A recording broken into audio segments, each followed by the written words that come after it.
À Gauchy, un CFA dans le secteur du bâtiment va prochainement ouvrir. Une réunion de présentation a eu lieu la semaine dernière pour pouvoir mieux comprendre les perspectives à venir. Aujourd'hui, on a décidé d'ouvrir un CFA spécial bâtiment et en alternance.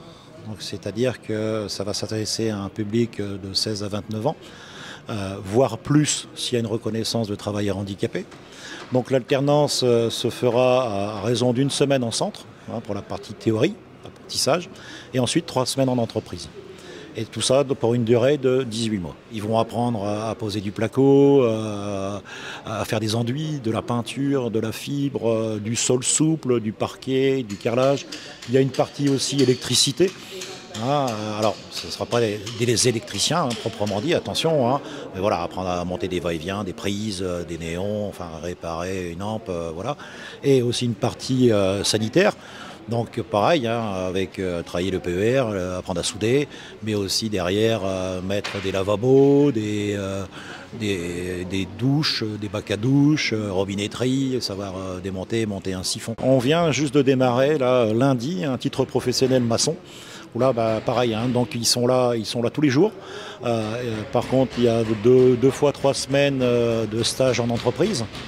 Et le passage d'un titre professionnel, donc titre professionnel délivré par le ministère du Travail. C'est une formation où on va apprendre les techniques de base en maçonnerie, tout ce qui est différence de colle, construction, que ce soit différentes façons de construire, en fait, que ce soit en U, avec des fenêtres ou autre.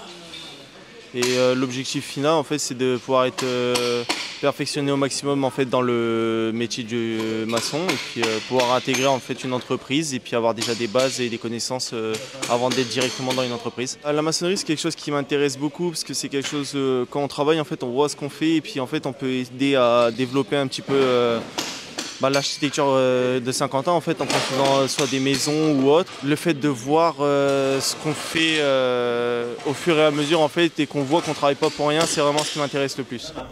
On est en train de créer vraiment, travailler en osmose et tous ensemble. Et donc ça, c'est la clé d'entrée pour le jeune, c'est qu'on va le repérer, ou les partenaires vont repérer. Il va venir chez nous, il va être accompagné par un conseiller en insertion professionnelle pour travailler son projet, le valider par une immersion d'entreprise.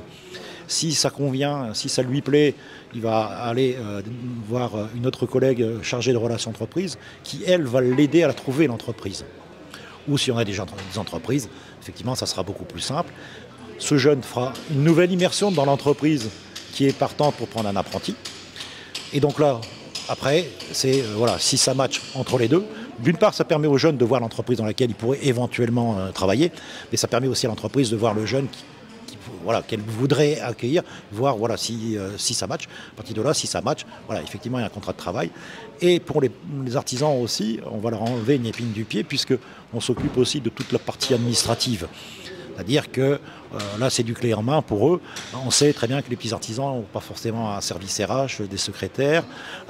Donc c'est l'épouse qui fait ça entre deux, ou c'est l'artisan qui fait ça le samedi et le dimanche. Pas toujours évident. La finalité, c'est vraiment un peu qu'à signer le contrat de travail entre l'organisme de formation, donc cette formation, le jeune et l'artisan. Avec la pénurie de main-d'œuvre, ces formations revalorisent ces métiers fondamentaux, assurant un débouché et une stabilité de l'emploi.